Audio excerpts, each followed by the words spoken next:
Okay. Good evening. Seems like everybody's here, so if we would, stand for a moment of silence and a pledge of allegiance, please.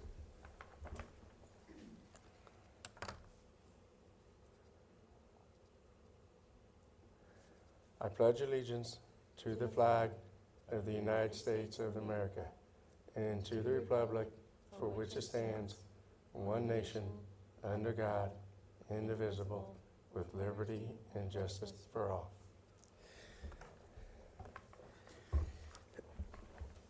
Thank you. I'd like to call this work session of Westwood Washington School Board Trustees to order. Thank you for joining us tonight. This session is dedicated to discussion and purpose budget ahead of the formal public hearing that will follow.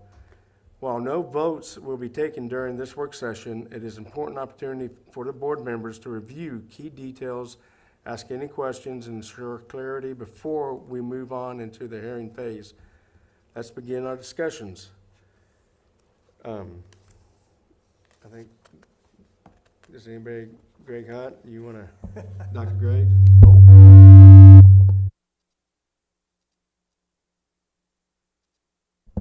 Good now? All right. All right.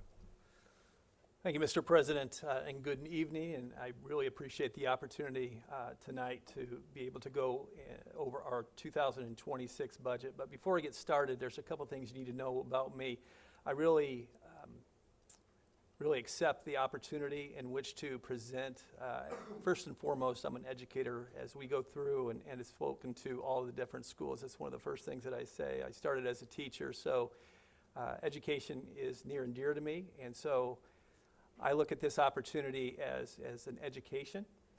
And the other thing you need to know about me too is I'm very transparent. That's what I told the staff as well. And so through this budget process and through this presentation this evening, I hope that both of those come to light about me and personally.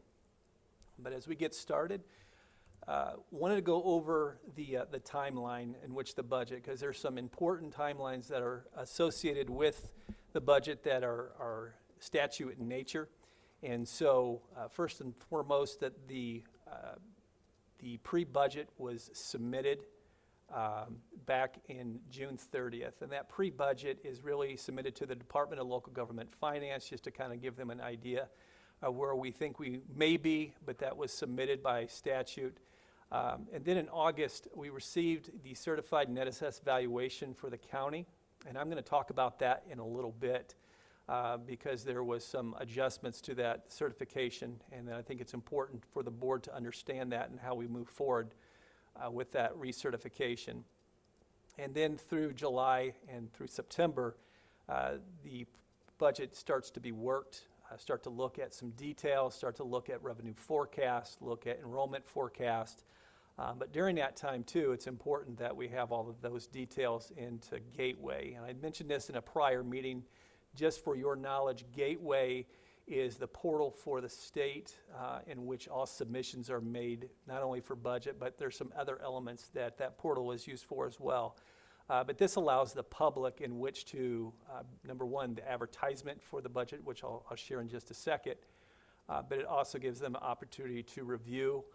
It's a great source for the public to be able to, again, review what is going to be happening with the budget. On September 12th, again, it's an important date, the budget was advertised through Gateway. It's called Form 3. So in Gateway, when I submitted, it's Form 3. That's a legal advertisement. And that legal advertisement shows what the budget is going to be or what it's being advertised for. And that, again, that is our notice to the taxpayers. A part of that as well, and I know it was part of your packet, is there's also a bus replacement plan. There's a 5-year plan, which I'll be sharing a little bit more detail further on in the presentation, as well as a capital projects plan.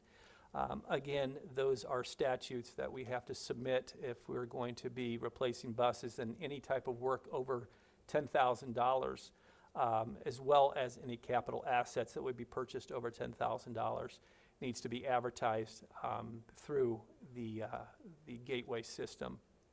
Those are also posted on our Gateway, again, by statute. So the link to the Form 3 or the advertisement, as well as the capital projects plan and the bus replacement plan are on our website. And of course, that brings us to this evening, September 23rd.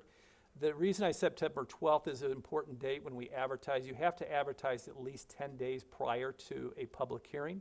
So we certainly met those timeline as far as the publishing on September the 12th. And then October 14th, so our next board meeting or scheduled board meeting, that will be when the board will be asked and recommended for the budget to be adopted.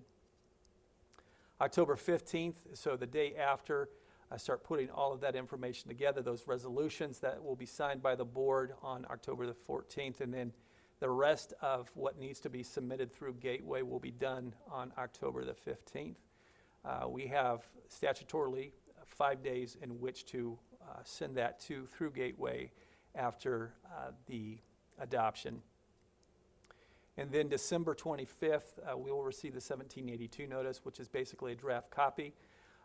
And the recommendations from Department of Local Government Finance, we will review those at that time. There will be a resolution that will be presented to you in October 14th that would give me the opportunity to make any adjustments through the 1782 notice and submission to Gateway before that budget order is then received from the Department of Local Government Finance.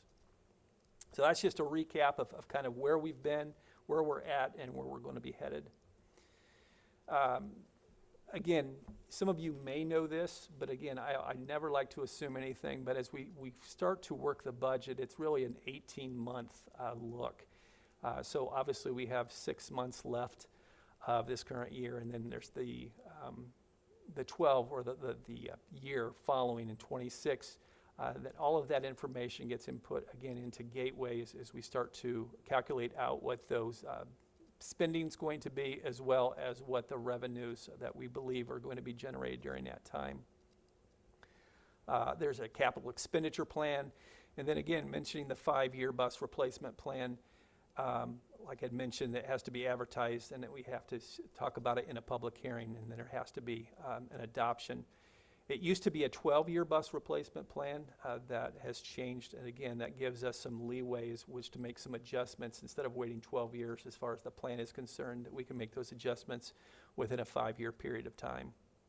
And then once advertised and adopted, levy and tax rates cannot be raised, but only reduced. And again, going back to the 1782 notice, some of those adjustments may need to be made at that time, depending upon what information we receive from the Department of Local Government Finance. I like this slide a whole lot, and again, I try to make things as basic as I possibly can. I can't take credit for the buckets. I did take that Dr. Atha's presentation at the State of the Schools this past week. I was able to see those, and I thought that those are really, really great. I used buckets in the past to kind of explain, but he had designed the buckets in his presentation, so I borrowed those from him for this particular reason. But local tax supported funds, you need to understand. There's a debt service fund, of course. Those what I would say, basically it's our mortgage and what we owe as far as any of the type of the building projects, GO bonds that we may issue. There's the operations fund. Of course, there's our operating referendum, and that was approved at 17 cents. The capital referendum is a max of 30 cents. And then there's the educational fund, and that is based upon our ADM, or average daily membership. So the number of students that we have in the district, and those are the funds that we receive from the state on a monthly basis. So as you can see on those buckets, you see the state above the education, and then the rest of those are locally generated. One of the things I also want to be able to share with the board as well as the public, and there's a perception sometimes that we don't realize it's fund accounting. And all of these funds, I mean, we have to spend out of these particular buckets on the specifics, whether it's the education fund, and again, I'll share some additional information on that, but really our tax funds. There's certain things that you can spend out of those particular buckets. It's not one big giant bucket that we're spending out of. We have cash, obviously, but as far as expenditures are concerned, we have to make sure that we're spending out of those particular funds or those buckets. Just some simple definitions, and you may hear me say these particular throughout the presentation, but levy is the actual local property tax collected. So what did we collect and what are we going to be able to budget? Appropriations, as a former principal, that was the first thing I needed to understand. And what is an appropriation? Appropriation is the legal authority in which to spend, or the spending limit of each of those funds. The budget, the appropriations we are requesting to spend by the budget year. The budget sets the spending plan for the school district. And then, of course, the budget calendar is we run on a calendar budget year, so January 1 through December 31st. Of course, we have to advertise the budget. These are what is advertised. So if you were to go to our Form 3 again on Gateway or the legal advertisement, this is what was legally advertised. And then I will share with you what I believe will be the actual projected expenditures. But the education fund, the advertised amount is $86,782,000. The operating referendum is $14,700,000. And I will talk about the operating referendum in a few minutes. And as far as the tax rate is concerned, debt service $55,521,569. Capital referendum $6,975,001, and our operations $25,609,000. And rainy day, there's nothing budgeted in the rainy day. We have a rainy day fund, but there is nothing budgeted at this time. But as we go through, and again, these are what is advertised. We always want to advertise high. We never want to advertise low. We don't want to short ourselves as far as the legal advertisements are concerned that are associated with our budget. But then in actuals, education fund, $86,782,000, which is what is advertised. The operating referendum, $13,200,000. A debt service, $53 million. Capital referendum, $6,975,001, and then operations, $25 million. And again, so that's a grand total of the advertised amount of $189,597,570. And what I'm projecting out is $184,957,001.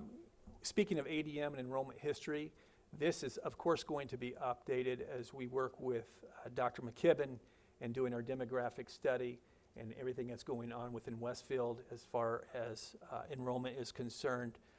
That will be updated, but this is what was in place before. One thing I wanted to point out from 21-22 school year, we have increased 1,601 students. And just to put that in perspective, I thought about that today as I was going through the presentation again. The high school that I was previously at, as far as our district is concerned, had 1,800 students. So in a couple of year period of time, we basically grew the size of, that's a 5A school. That's not a small high school. But that many students, just to kind of put things in perspective, that's a lot of students over a very short period of time. And we'll talk about that enrollment here and further on in the presentation. The education to operations transfer, and I'm going to go over some legislation, but back in 2018 with House Enrolled Act 1009, it allows the opportunity when they switched over from what was the general fund to the education fund and the capital projects and bus replacement and transportation fund, and they combined that into the operations fund. When that changed, it allowed the opportunity in which to transfer dollars from the education fund to the operations fund. And the reason being is that the general fund at that time could be spent on anything. It wasn't just for education. It was spent, you could spend those dollars on anything.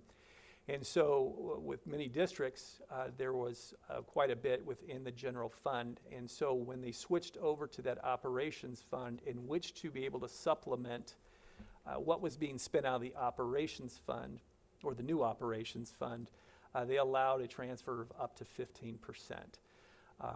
And so again, that excludes debt.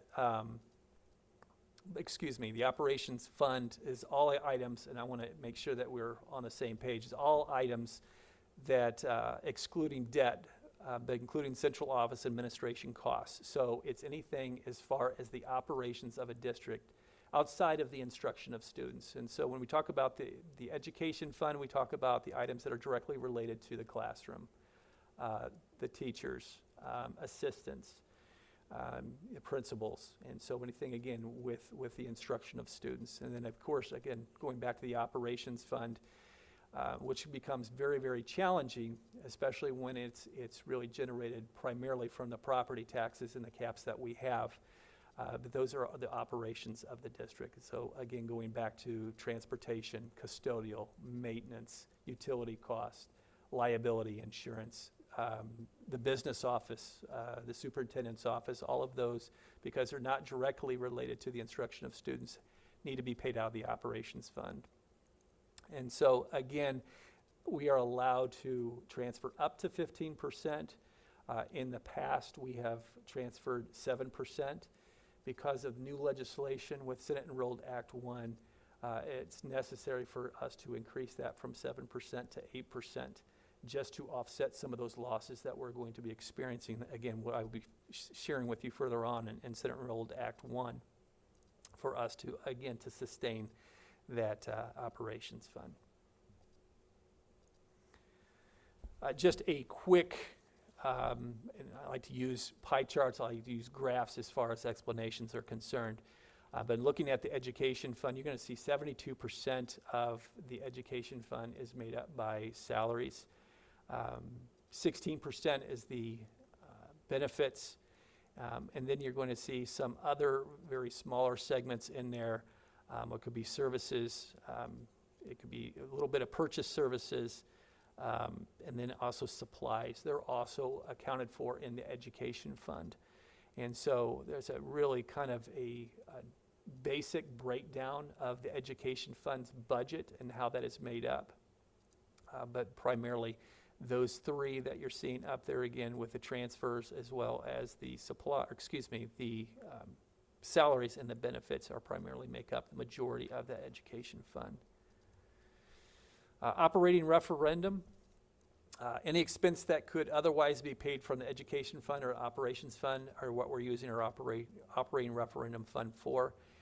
This is what I was getting back at as far as tax rates were concerned. There had been some legislation that had been passed previously that even though that the district passed a tax rate of 17 cents, and we should be able to get 17 cents as a tax rate for our operating referendum because it was passed through the referendum, we were not able to do that. And so Westfield Washington was instructed in 24 that that tax rate was at 15 or 0.1528, and in 25 it was 0.1470.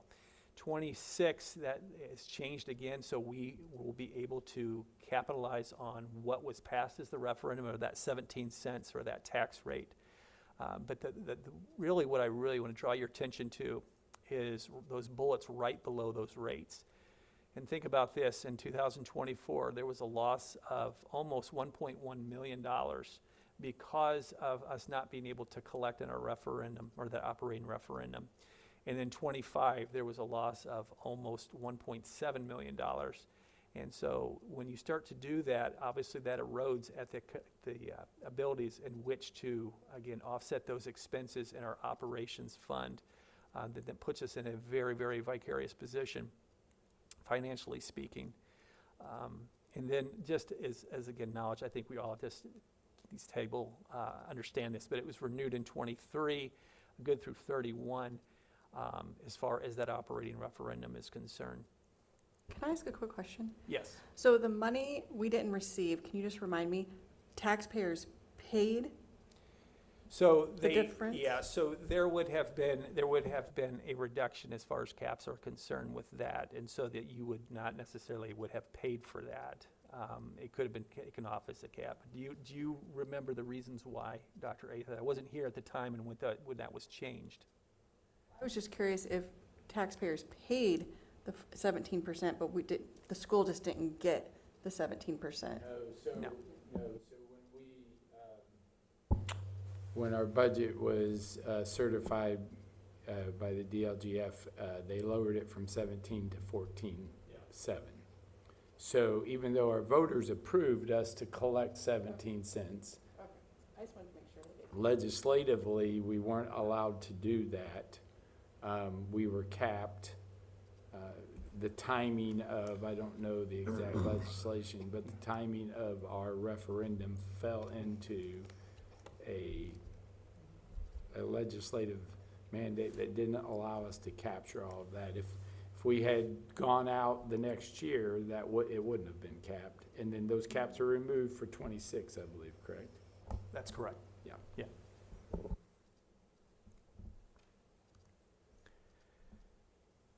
Debt service fund, again, it's a district mortgage payments. I'd mentioned that earlier. With rapid growth comes the need for the new buildings and in turn increased debt. So obviously as we grow as a district, obviously facility-wise, we need to continue to provide an environment for our students. And as far as those enrollments are concerned, making sure that we're housing those students properly. But as you see in the graph, and again, this is going to change drastically with the change in Senate Enrolled Act 1. This is what it is set at right now as far as what the tax rates are concerned. But again, some of the things that we have to keep in mind, Mr. Tom Michael was very savvy when it came to setting the rates for debt service, because at the time in which we started to structure the debt, it was at that time statutorily at 80 cents. Anything above 80 cents would have to be going out for referendum as far as those increased in those rates as it goes above 80. Now we're looking at 70 cents. Again, change in legislation, now we're looking at 70 cents. And so it's one of those things that we need to look at going forward. But again, as the net assessed valuation is basically decreasing as far as what's available for us for our debt, you're going to see obviously rates start to increase. It's nothing that we have done improperly or planned for improperly. It's really based upon the levy and where that levy is set in which to be able to generate enough revenue to cover our expenses. You're going to see an increase in that tax rate. So that's really important to understand. And again, it's not something that we've done improperly. It's just the way that things have been set out because of Senate Enrolled Act 1. I like to keep this slide in here just as a reminder of everything that has been done as far as Destination Westfield is concerned. I know we look at the completed projects, the Cary Ridge expansion, the tennis courts, the Early Learning Center, Shamrock Station. Currently under construction, which will soon be completed, is the Transportation Center, Westfield Middle School West, Midland Elementary School, Shamrock Springs, Westfield Operations Center. That is a lot of projects and a lot of activity that has happened. But you know, I keep that in there just as a reminder of how far the district has come and how we are preparing for the growth of our district. Dr. Ethan, did you need to say something? I was going to also note that we will then also renovate the current middle school and the current intermediate school to make it Westfield Elementary School. So those two pieces are also in that as well. Yes, they are.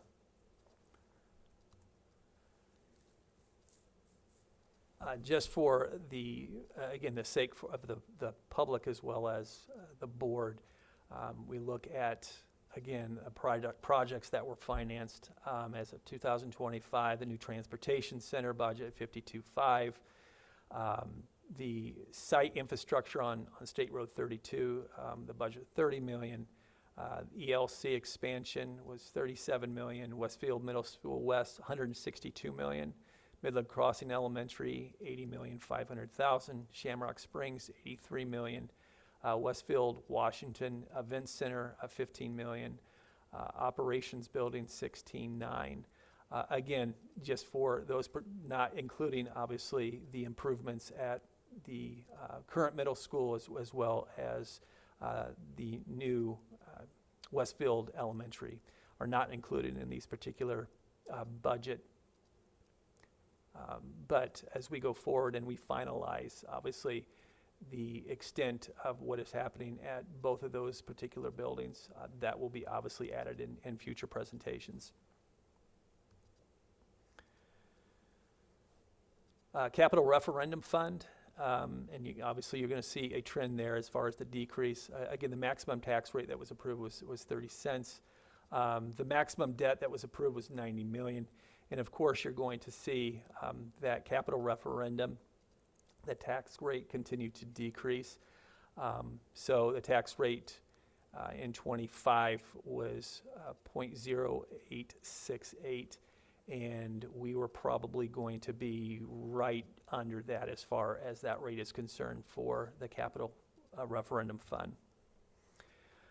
Switching to operations fund, and I'm going to say this again in all transparency. This is the fund that is continuing to be decimated. This is, again, all aspects of this, especially when it comes to Senate Enrolled Act 1. And I don't mean to keep beating that drum, but there really is some significant challenges that we face as far as the operations fund and planning and moving forward. But again, the operations fund, any costs associated with operating the district, and you will see on here salary and benefits, non-building level, technology, maintenance and grounds, utilities, transportation, and bus replacement. There is, and again, we're going to be paying out of our GO bonds, but just for the board's knowledge, we're looking at just under $2 million for bus replacements that would be slated for this year as we look in moving forward. But again, those are not part of the operations fund. Normally, they would be paid out of the operations fund, but again, we issued the GO bonds, the 2025 GO bonds, again, to offset some of those expenses from operations to help with this fund, and one of those being is the bus replacement. And again, using pie charts, you can see how that is really divvied up. And there is more, obviously, diversification in this particular budget than what you saw in the education fund. But again, going back to the salaries are at the top of our operations fund at 31%. And then you're going to see the benefits that are associated with that as part of that 200 level, if you'll see that on your chart. Then we also see purchase services. Again, we talk about custodial services that we have. We have contracted services. Supplies will make up a good majority of that when we talk about the cleaning supplies and how we take care of and the maintenance of our buildings. That is also a larger section or a piece of that pie. And then, again, purchased services, like I'd mentioned before, makes up a larger portion of that as well at 22%.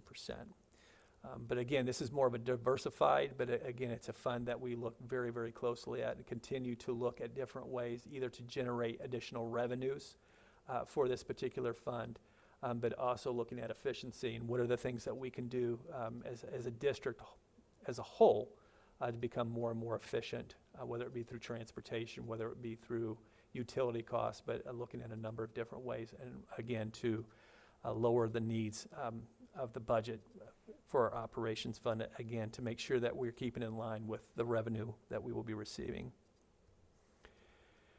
Real quickly, capital projects plan, acquisitions, vehicles listed on there. Again, this does not mean that we are definitely going through and purchasing vehicles. I only put this on here because, again, going back to statute, anything over $10,000 as far as acquisitions are concerned, we have to make sure that we publicly advertise that. So I publicly advertise that up front to cover our bases. But again, we're looking at some vans, we're looking at some mowers, looking at a truck. Again, just to keep up with our fleet and making sure that those needs are met. But again, at the same time, we also have to take a look at the operations fund revenue source and what we can and cannot afford as far as out of that operations fund. Again, if is a dire need, we still have the ability in which to use our GO bonds. If it's an absolute emergency and it's something that has to be done, we have those GO bonds in which to be able to move forward with that particular purchase. Now, general obligation bonds, you do not have to advertise publicly, only you have to advertise publicly as far as acquisitions are concerned if it's associated with the operations fund. Again, going back to a list, working with Luke Hildebrand as far as what the potential needs are. He has got a 10-year plan looking at, this is 1 year, and as far as looking at what the potential needs could be in the district. Again, going back to if you're doing anything over $10,000 as far as any type of capital projects in nature are concerned, you have to publicly advertise those. And then you will see on here array of needs that we could potentially meet if the revenue is there as far as those particular projects are concerned. But you'll see on here we have roofs, we have mechanical, flooring, paving and curbs. Those are the major things as far as anything that would be associated, especially when it comes to safety. Those are the things that we'll look at first and foremost. If there's some needs there that need to be taken care of, again, taking a look at the curbs. If there's anything with walks that may need to be addressed. Again, we've publicly advertised those, and we've covered what I would say, statutorily speaking, needs to be covered as far as potential projects are concerned. Mentioned earlier, I do have it on here because rainy day is one of our funds. We have nothing appropriated for that particular fund. Obviously, there's nothing budgeted moving forward. Again, that is our safety net as a school district, and be able to keep that rainy day in a point where if we have to draw on that, that's not what we want to do, but in a case of a dire need or emergency, we want to make sure that we have ample opportunity in which to draw from that, and that would be our rainy day fund. But again, at this time, there's nothing that is budgeted out of rainy day. I put this on here, and actually this is a slide that Brian had used in the past, and it's something that we need to take a look at too. Again, as we all battle this, and we're obviously discussing the budget of Westfield Washington schools, but at the same time, all municipalities are being hit with Senate Enrolled Act 1, so if there's any work that can be done, and we can partner up in any way in which to offset some of the cost for us as a district, we certainly want to take a look at those things. So again, working with the city of Westfield, if there's the opportunity for gas purchasing in large quantities, school resource officers that we have in place, traffic control, paper purchasing, those types of, if there's any way that, again, we can work with the city, is something that we would want to do and potentially do, as far as, again, working through our operations fund. I keep going back to that, but working through our operations fund and making sure that, again, we're solvent in that fund. So going through the rates that we've had in the past, and I'm not going through every single one of these, but I will go back to 25. So again, in 25, as we look at the operating referendum fund, it was at $14.69. We're able to capture that 17 cents and be able to capture additional revenue. Again, that could offset some of the costs that we have. That capital referendum fund is right at where we were at last year. Debt service fund is increased. Again, I do this because we need to advertise high. When we talk about tax rates, we never know what's going to happen with tax rates. And I'm going to give a prime example here in about 2 minutes as to reasons why we advertise high. Of course, we don't have the pension fund any longer. Operations fund advertised at 37. You can see last year it was approved at 35.36. The total tax rate that was approved last year was $1 or 1.2771. Advertised this year at 1.3922. Again, it's the unknown and things that could happen. We don't want to leave ourselves short as far as anything left on the table as far as tax rates are concerned. And so we advertise high. So if you see what is, I believe, is going to be projected at that total rate, I projected it out at about 1.2853. That's my projection right now. I think that's going to change, and here's the reason why. If you look at the net assessed valuation, and we are at $7 billion. When I did this presentation and when it was advertised, this is what was advertised, was $7,265,986,920. That information came as a certified net assessed valuation from Hamilton County. When we had published, and just after we had published, it was then an email that I received that there had to be a correction to the certification of our net assessed valuation. And so what that did, and again, I provided in our board update that's coming, you will be able to see, there's a link in the article, it's an explanation what's happened, but with, again, I'm gonna go back, Senate Enrolled Act 1, is there is a provision in there for any houses over $600,000. They didn't account for that in that net assessed valuation. That net assessed valuation is what we use to really calculate out what our tax rate is going to be or project out. So I rely heavily on that net assessed valuation. The actual amount that came in and that was going to get recertified is $7,124,767, or excuse me, $7,124,767,545. That is a 2% decrease into what was certified originally when we were starting to calculate out that budget. And so, again, I go back to the fact that we advertise high, because what that's going to do is the potential of it's going to be a higher tax rate than what we may have anticipated being if we did it straight across the board using that net assessed valuation. And so we advertise high in our tax rate. So again, we cover our bases, making sure we don't short ourselves as a district as far as the tax levy and revenue is associated with that. So any questions on that? Greg, I have a question. I believe you stated this, I just want to be clear. Yep. Your calculation of the 1.2853 is based on the original certified assessed value. That is correct. This slide does not reflect the anticipated Correct. official update. It's a good point. And so what I have here is what we actually advertised. And so because we advertised as such, I'm making sure that I'm presenting what was advertised. But again, that's why I go back to the fact, and I keep pointing this out. This is what we do, is we advertise high. But to your point, yes, that's based upon what was initially certified.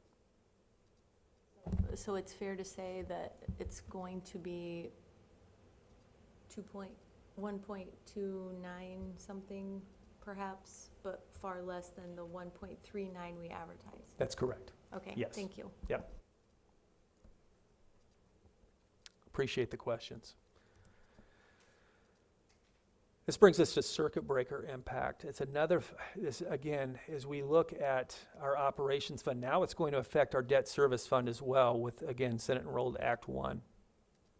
But I'm not going to go through, again, each one of these particular cells, but want to point out some really important information here. Obviously, in 25, this is what I really want to draw your attention to.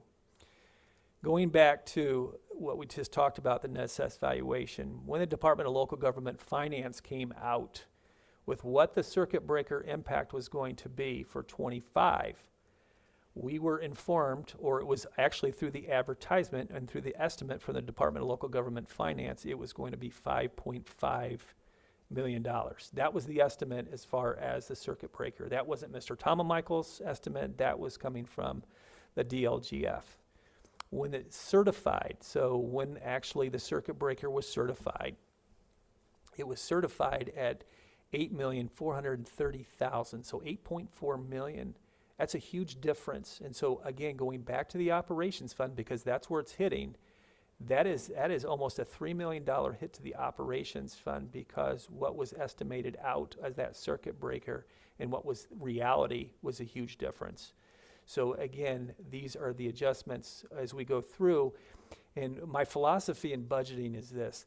My philosophy in budgeting is what we're doing right now is setting forth what we say a budget, but a budget is a living document. So we have to make adjustments as we start to get more and more information in, and it's not set in stone. It is something that has to be adjusted.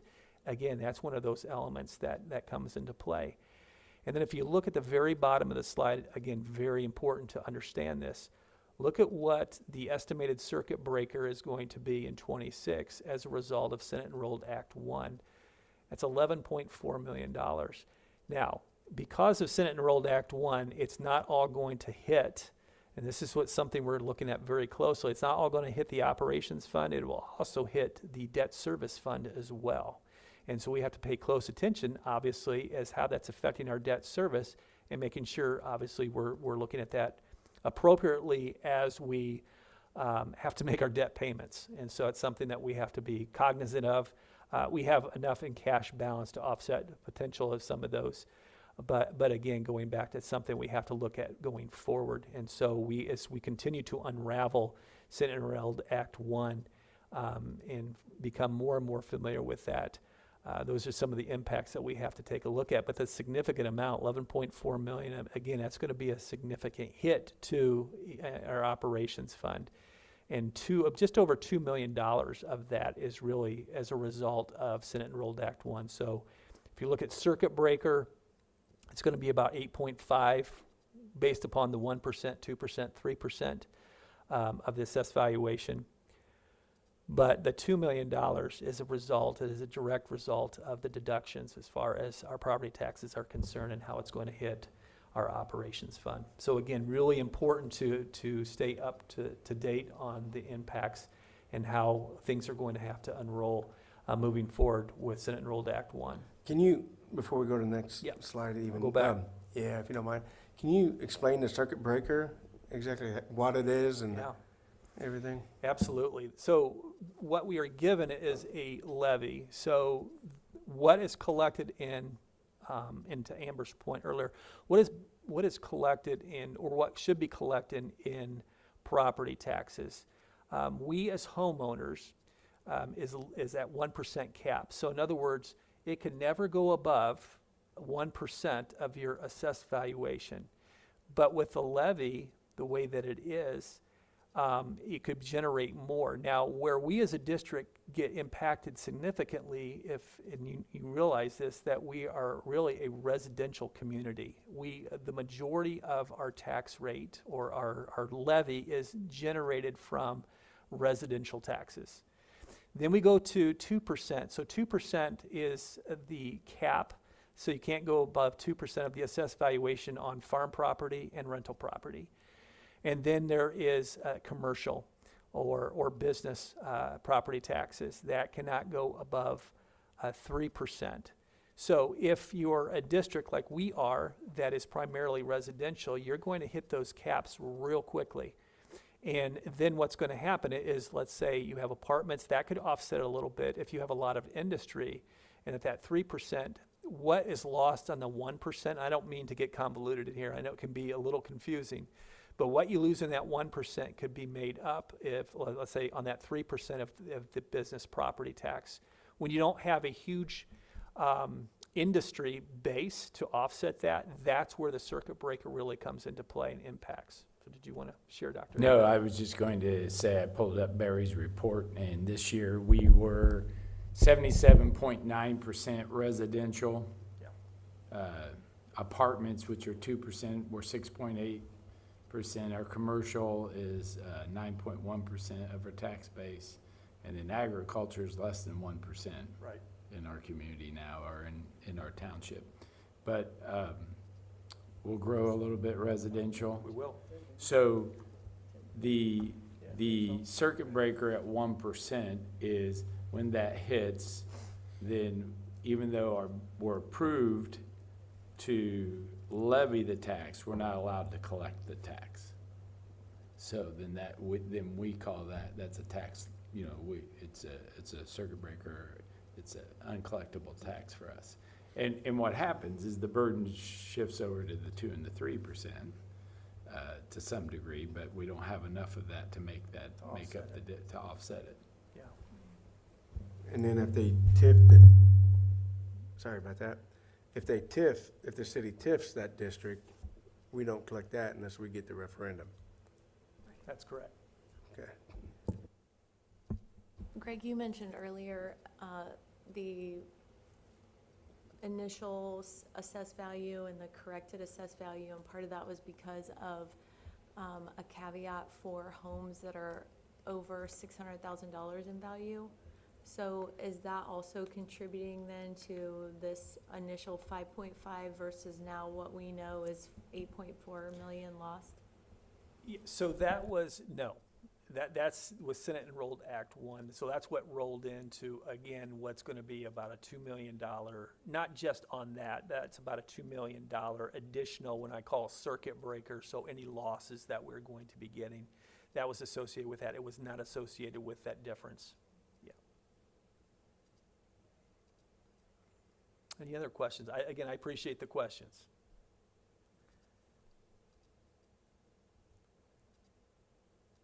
Again, this is going to change. You'll see it change next year. But as you look, you'll see a trend there. And this is something we're going to have to look at a little differently. But the trend is tax neutralization. It really is, or what I call tax rate neutralization, trying to keep the tax rate. As the assessed valuation goes up, we can keep the tax rate level as you move forward because obviously our assessed valuation is increasing. So that would be the case. What is going to be different now and going forward is not going to be a tax rate, it's really going to be a levy rate or levy based in which what we're generating. So again, when we look at this, and again, I'm not trying to get the cart before the horse, but any information ahead of time again, I don't want to come back later on and trying to explain some of these things. I'd rather get out in front of it. And so what is going to happen is that we may increase the levy or budgets a little bit in which to offset that. Obviously, it's because it's going to have a higher tax rate in which to generate that levy, if you will. You're going to see, again, those tax rates to start to increase. And I can't stress that enough because, again, it's not that we are doing something that is, we're not cognizant of that. Obviously, as a district, we're going to need funds in which to move forward. We're not trying to just boost the tax rate to boost the tax rate. It's because, we need to generate that levy in which to support our budget. Talked about changing legislation. Again, this is a really important slide to pay close attention to. Again, we've talked about this a little bit. We talked about that cap.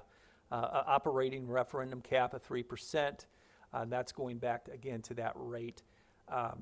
But as Westfield grew, again, Westfield grew 14%, and the impact of that was that $1,086,000 loss. Going then into the growth into 25. Again, Westfield grew 15.4%. The impact at that point is $1,698,502. That's lost revenue. It compounds year after year, so you lose that. You're not making that up. It just compounds. And so that's where it gets to be very, very difficult. And again, I keep going back to that operations fund, but it makes it extremely difficult to operate with that operations fund and with those caps. Yeah, and I will note, this is going back to what Mrs. Willis asked about. So it was, I did a quick look, it was House Enrolled Act 1499. That was passed in the 2023 session that basically said any operating referendum prior to 2023, we renewed ours in November 2022, would be capped at 3% AV growth the first year, and then the 6 to 12% did have a factor in there to help us out if we were growing, but it still capped it. So the issue with that, I want to everyone to recall, is we lowered our tax rate from 20 cents to 17 cents in 2022. So in 23, we actually collected less money because of that, but we knew our assessed evaluation was growing, so that's why we did that. We were trying to be prudent and fair to our taxpayers. Then for the next 2 years, they capped us and we collected less. So it actually hurt us to lower our tax rate in the referendum because of this legislation. And we did. That's me, sorry. We did try to talk to Representative Thompson and others about that. I think it was just that Westfield was unique and they didn't know how to carve us out. And so we took a major loss, then leading into this legislative overhaul that we're talking about, which is Senate Enrolled Act 1. No, when you say they, you're talking about the state capping us, even though we did grow 14 or 12%. They're saying, no, we're still only gonna pay 3%, saying that you grew 3%. Yeah, so your tax rate is applied to the assessed evaluation, and so our assessed evaluation grew 14%, but we weren't able to collect any more than 3%. So then what happens is, and that's going back to the 17 to 14, they do a calculation, and what they actually say is they lower your tax rate. They calculate what you can generate levy based on that cap. Then they actually lowered our tax rate to generate the levy they capped us at. And that's why it went from 17 to 14.7. That's correct. So Mr. Tom and Michael actually advertised it at 17 cents. He did. I mean, so that's what was passed. But then when they came back into those calculations, then that was lowered, that tax rate was lowered. One other thing is we talk about, and Dr. Ath is exactly right. Obviously, I'm new to the community. I found out real fast. This is an anomaly. Westfield is an anomaly, and some of the things that, like I said, it's hard to carve out when you're talking from a legislative standpoint. One of these is this next bullet is that operations fund capped at 4%. So it's called the maximum levy growth quotient. So you can only increase your tax levy by 4%. Now, before legislation changed this, and Mr. Tom and Michael again had applied for this because of growth. Obviously, the amount of growth that is taking place within the district, the number of students, and everything that is happening that is associated with that particular growth, he was able to apply for an additional amount. So he can go up to 8%. He applied for 8%, was given that. Well, legislation changed, and again, that didn't allow Westfield Washington to apply for that appeal. And so, again, it's capped out at 4%. So, again, the old language allowed up to 8% growth. The impact was basically this last time is $930,000. Again, now we're not just talking about circuit breaker, we're talking about the potential of being able to have generated some additional revenues. So, again, you're compounding the loss. Again, this is the operations fund, again, that is, I talk about the operations fund being decimated. It is being decimated because obviously the lack of revenue that we're able to supply to fund the operations fund. And then again, we've talked about this, but I'm going to mention it, Senate Enrolled Act 1, and I've already talked about this, but in 2026, the initial impact is about $2.6 million, again, due to the homestead credit, which is large impact to the operations fund. So again, that when we talk about that $11.3 million as far as the circuit breaker that was associated with that 11.3, and that's again going back to Senate Enrolled Act 1. And then the current impact, or not current, what is going to happen, because we're not talking about just this year or even next year. We're talking about all the way into getting into 2030. And when some things really start to impact, and those are the things that are somewhat fuzzy right now, is what the true impact is going to be. But we work with, and Dr. Ath had already mentioned him, like Barry Gardner with policy analytics, and all we can do is trying to project out, plan in the future. Again, not budget just for a year to year, but budget 3 to 5 years in advance, and what are the impacts are we going to be facing, so that we can again budget accordingly to face those challenges. Not going to get into this a lot, but again, it's a growth problem. We talk about the number of students that we have. It's a good in the fact that we are obviously generating some additional revenues to support the education of our students. But again, it's that growth that we are experiencing here is outpacing the revenue that we are generating. And so, again, those are some of the growth problems that we would have as a district. I'm looking at inflation compared to enrollment and those impacts. And again, not going into very deep, but again, we're having to do more, again, with less.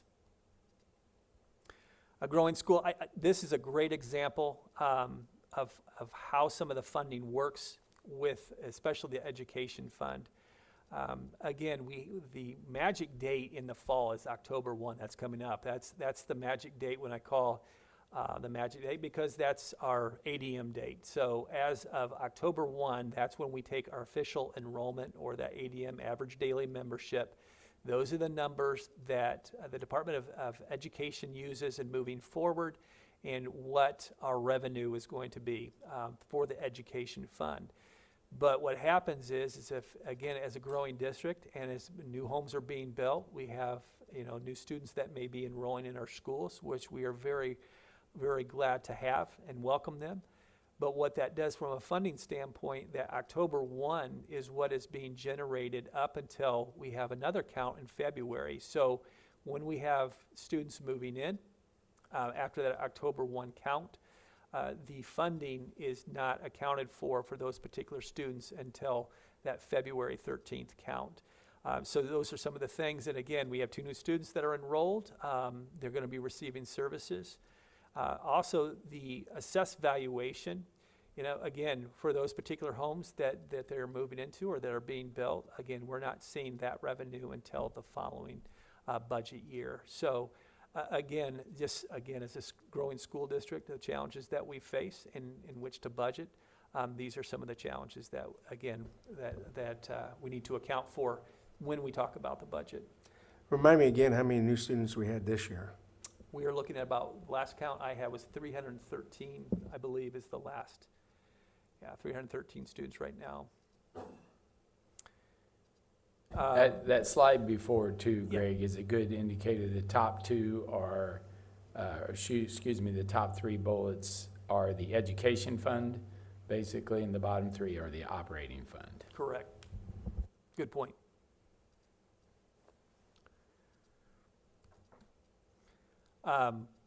Again, not to get into this very detailed, but again, as we look at the number of students that since 2014, we looked at about 50% increase. And again, an 11-year period of time is really significant.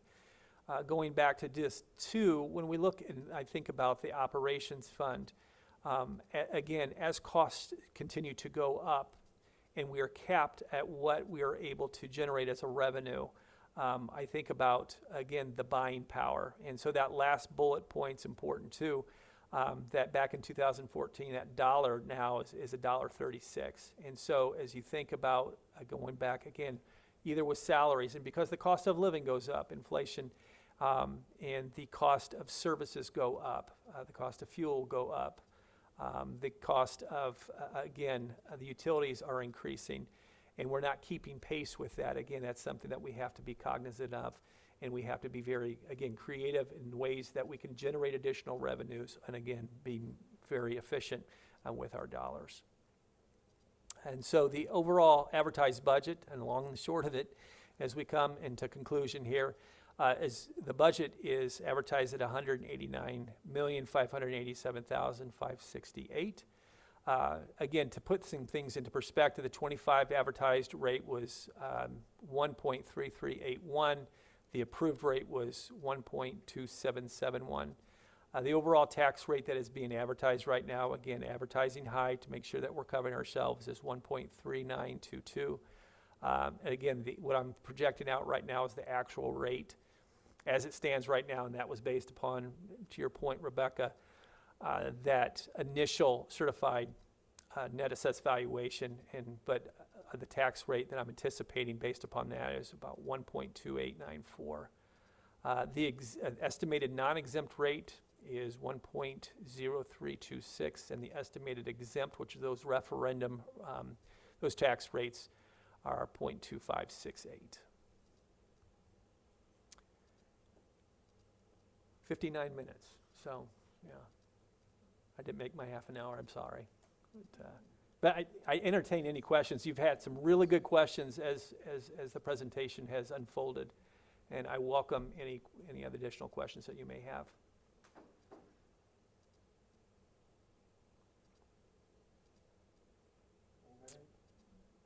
Thank you.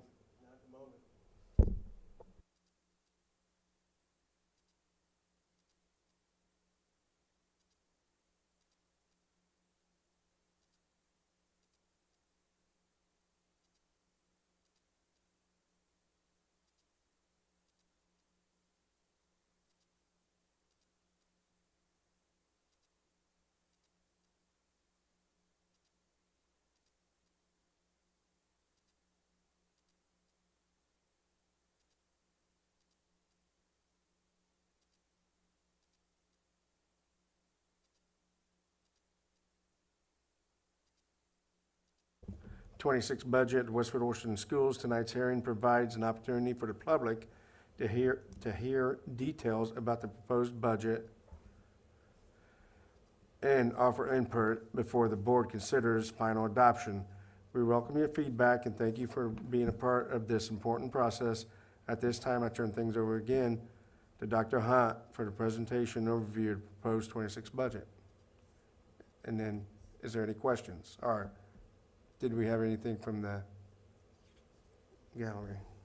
I think if we just put the advertised rates back up. That next to last slide. Was it- So at this time, we will open it up to hearing for public, but we don't have anything any questions that came in for the proposed 2026 budget. All right. There is none? All right. Thank you to everyone who participated in tonight's public hearing and proposed 2026 budget. We appreciate your time, your input, your efforts, and continued support in our schools. With no further comments, this hearing is now closed and the proposed budget will be presented for adoption at the regular board meeting on October 14th. This meeting is adjourned.